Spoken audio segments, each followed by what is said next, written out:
దుర్గా మల్లేశ్వర స్వామి దేవస్థానంలో ఈవేళ ఈవో గారు శ్రీమాన్ రామారావు గారి దగ్గర ఉండి నాకు అమ్మవారి దర్శనం, అయ్యవారి దర్శనం కూడా చేయించారు. ఇక్కడికి కేబిఎన్ కళాశాలలో మల్లేశ్వర స్వామి దేవస్థానం వారి ఆధ్వర్యంలో శంకరాచార్య స్వామి రచించిన కనకదుర్గానంద లహరి స్తోత్రం మీద 2 రోజుల ప్రవచనం కోసం అదృష్టవశాత్తు ఇక్కడికి రావడం జరిగింది.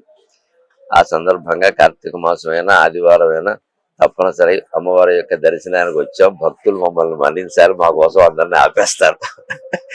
కానీ మరి వచ్చినప్పుడే వినియోగించుకోవాలి కాబట్టి నేను వారి కోరిక మీద నేను దర్శనానికి వచ్చాను. నా జన్మ ధన్యమైంది నిజంగాను.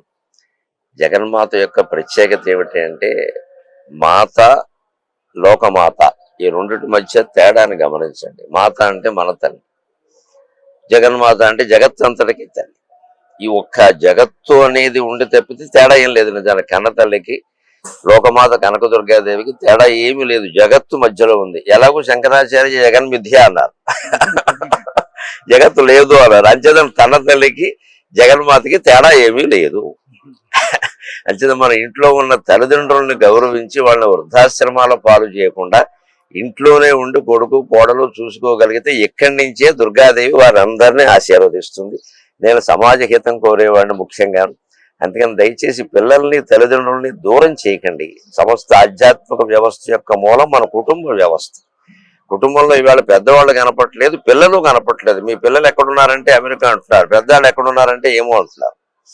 ఇక ఇద్దరు ఇంట్లో ఉండి చేసే పని ఏమిటి? పార్వతీ పరమేశ్వరుడు చూడండి, ఎప్పుడు వాళ్ళు విడిచిపెట్టకపోవడం కాదు, వాళ్ళ దేవస్థానంలో కుమారస్వామి విఘ్నేశ్వరుడు అక్కడే ఉంటారు, ఎక్కడికి కదలరు. వాళ్ళు హాస్టల్లో చేర్పించలేదు, వాళ్ళు ఇంగ్లీష్ మీడియంలో అసలే చేర్పించలేదు.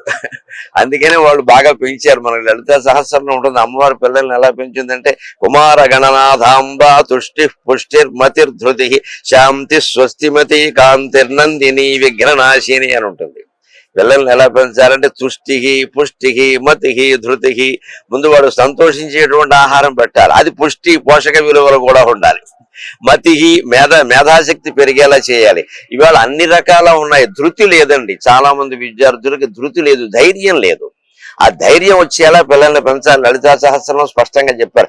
అమ్మాయిల పెంపకంలో ఇంకా జాగ్రత్త తీసుకోవాల్సిన శాంతి స్వస్తి మతి ఏకాంతి నందిని.